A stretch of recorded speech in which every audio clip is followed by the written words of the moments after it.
Salam, mən Bədirxanov Tərlan Kamiloğlu, 1986-cı il təvəllüdlüyəm, 39 yaşım var. 2025-ci ilin, bu ilin yay aylarında səhhətimdə narahatçılıqlar hiss etdim.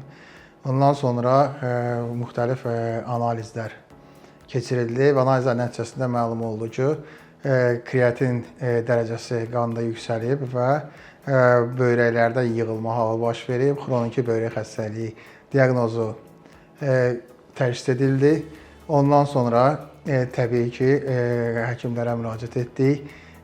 Mirzəlal doktora müraciət etdik. Mirzəlal doktor və qeyd etmək istərdim ki, məndən öncə mənim yaxın yoldaşlarımdan birini də əməliyyat edib və onun tövsiyəsinə Mirzəlal doktora müraciət etdim.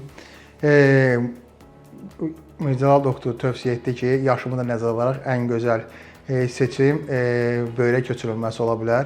Ailəmlə məsləhət etdikdən sonra qardaşım könüllü olaraq donor olmaq istədi və noyabrın 26-sında Mərkəzi Gömrük Xəstəxanasında əməliyyatımız baş tutdu. Hal-hazırda mənim və qardaşımın hər ikimizin səhhəti stabildir, qaydasındadır. Özümüzü əvvəlki kimi müraciət edirik.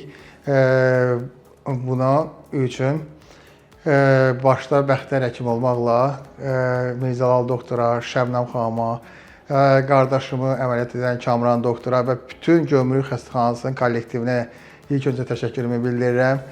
Bu yolda daim bizim yanımızda olan, bizə dəstək olan Səhiyyə Nazirliyimizə, Donor Koordinasiya Mərkəzinə, İcbari Tibbi Sığortaya da öz dərin təşəkkürümü bildirirəm. İnşallah düşünürəm ki, əvvəlki tək sağlamlığıma qovuşmuşam artıq. Çox sağ olun.